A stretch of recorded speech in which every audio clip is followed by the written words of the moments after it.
안녕하세요. 파티오의 등산입니다. 5월을 시작으로 집안의 경조사와 우환이 겹겹이라 제가 유튜브 활동을 전혀 하지 못하고 있습니다. 조여사의 갑작스런 병원 생활로 정신없이 보내다 보니 회사는 물론 집도 어수선하니 경황이 없습니다. 그러던 중 의도하지 않게 뜻밖의 의학 공부를 좀 하다 보니 조여사와 같은 질환을 앓고 계신 분들이 많아 간략하게나마 그 질환에 관해 알려드리고 싶어 이렇게 영상을 만들어보게 되었습니다. 여러분들에게 조금이나마 도움이 되시길 바라봅니다. 참고로 제가 전문의가 아니다 보니 용어나 수치에 관해서는 다소 정확하지 않을 수 있으니 참고로만 보시면 되겠습니다. 오늘 알아볼 질환은 혈소판 감소증입니다. 예전에는 원인을 알 수 없어 특발성 혈소판 감소증이라 불렸지만 현재에는 면역질환에 의해 발병한다는 연구 결과가 나오면서 면역혈소판 감소증으로 불려지게 되었습니다. 우리 몸의 혈액 중 혈구세포는 약 45%인데 이 중에 44%가 적혈구입니다. 나머지 1%가 백혈구와 혈소판으로 이루어져 있습니다. 혈소판 감소증을 판단하기 위해서는 혈액 검사를 하게 되는데 이때 CBC, 즉 전혈구 검사를 하게 됩니다. 이는 백혈구, 적혈구, 혈소판에 대한 가장 기본적인 검사입니다. 경우에 따라서는 골수 검사를 시행하기도 합니다. 우선 혈소판 감소증을 알기 위해서 이 혈구 세포들의 역할을 먼저 알아보겠습니다. 먼저 백혈구는 우리 체내에 침입한 세균이나 바이러스, 암세포와 같은 이상 세포를 제거하는 역할을 합니다. 백혈구에는 과립구와 림프구, 단핵구가 있는데 과립구에는 또 호중구와 호산구, 호영기구가 있습니다. 그 중에 호중구는 세균이나 바이러스 침입 시 최전선에서 싸워 제거하는 1차 방어선입니다. 단핵구는 2차 방어선 역할을 하며 림프구는 면역활동의 중추적 역할을 하는 참모라 생각하시면 됩니다. 적혈구는 인체의 각 조직에 산소를 공급하고 이산화탄소를 수거해 폐로 보내는 역할을 합니다. 적혈구 세포 한 개당 약 2억 5천만 개의 헤모글로빈이 산소를 운반하는 기능을 담당합니다. 혈소판은 우리 몸에 상처가 나서 출혈이 있을 때 혈액을 응고시키는 역할을 합니다. 이 혈소판이 부족하게 되면 출혈 시 혈액이 응고가 되지 않아 심각한 상황을 초래할 수도 있습니다. 각각의 혈구세포들 중 그 수치의 증감에 따라 나타나는 기저현상들은 다음과 같습니다. 먼저 백혈구의 약 5에서 8%를 차지하는 단핵구는 대식세포로 변해 몸속에 들어온 이물질을 제거하거나 비정상적인 세포를 파괴하는 역할을 하는데 염증이나 감염, 면역질환, 암 등으로 인해 그 수치가 정상 수치보다 높아질 수 있습니다. 단핵구가 증가하게 되면 암 발생 시 그 진행 속도가 가속되게 되고 또한 반대로 수치가 떨어지면 빈혈이나 장기능 저하, 면역 저하, 신경계 문제를 일으킬 수도 있습니다. 백혈구의 절반 이상을 차지하는 호중구는 외부에서 침입한 세균을 잡아먹거나 죽이고 혈액 속의 노폐물을 제거하는데 수치가 정상 수치보다 높게 되면 염증이나 감염, 조직괴사, 종양 등이 발생할 수 있고 수치가 떨어지면 면역 저하로 홍역, 장티푸스, 쿠싱 증후군 등이 발생할 수 있습니다.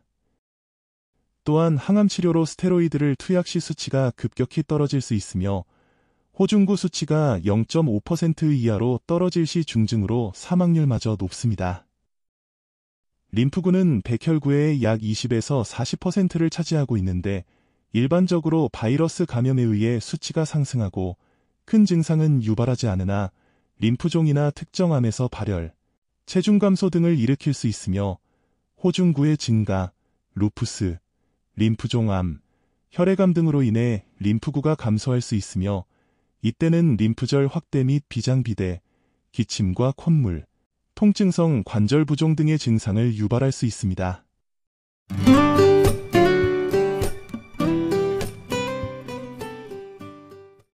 그렇다면 혈소판 감소증은 왜 생기는 것일까요? 보통 이 질병의 기전이 면역 기능이 과도하게 활성화되어 혈소판을 파괴하는 것으로 알려져 있습니다. 정상적인 면역 체계에서는 외부에서 침입한 세균이나 바이러스, 이물질 등을 공격하지만 면역 혈소판 감소증 환자는 면역 체계의 이상 반응으로 인해 자신의 혈소판을 공격하여 파괴합니다.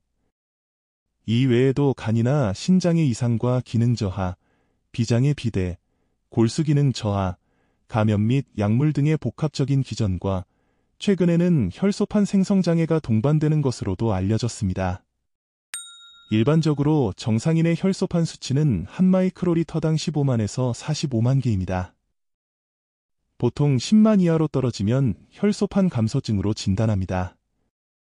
혈소판 수치가 2만에서 7만 사이면 외상 및 수술 후 출혈이 발생할 수 있으며 피가 잘 응고되지 않고 2만 이하로 떨어지면 자발적인 출혈을 보이게 되며 멍이 쉽게 들거나 비출혈, 점상출혈, 잇몸 출혈 등을 보이게 됩니다.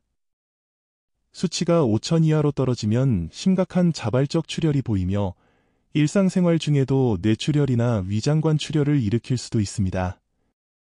생활하다 어디 부딪히지도 않았는데 몸 여기저기에 멍이 들거나 자반이 생긴다면 혈소판 감소증을 의심해 봐야 합니다.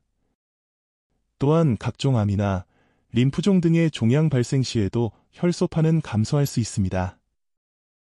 혈소판 감소증 진단을 받았다면 그 치료법은 있을까요? 면역 혈소판 감소증으로 진단받은 모든 환자가 치료를 받아야 하는 것은 아닙니다. 대개 출혈 증상이 있거나 혈소판 수치가 기준 이하로 현저히 낮을 경우 치료를 시작합니다. 1차적인 치료로는 고용량 스테로이드를 투여하며 필요시 면역 글로불린 주사를 함께 투여합니다. 스테로이드는 자가 면역 질환 등에서 알러지 반응을 완화시켜 면역 체계를 억제하고 혈소판 파괴를 줄이는 효과가 있습니다. 반면 그에 따른 부작용으로는 식욕이 증가하여 체중이 급격히 늘어날 수 있습니다.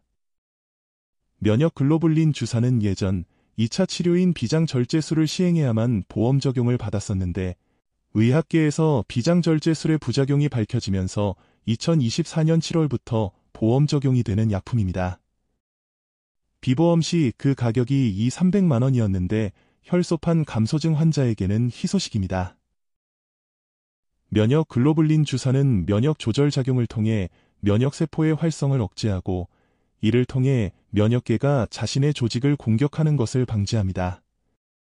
아울러 세포 간 상호작용으로 혈관 내피세포를 보호하고 감염에 대한 직접적인 방어로 감염의 확산을 막고 회복을 촉진하는 데 도움을 줍니다. 면역 글로불린 주사는 많은 질환에서 효과적인 치료법으로 사용되지만 일부 환자에게는 부작용이 발생할 수도 있습니다.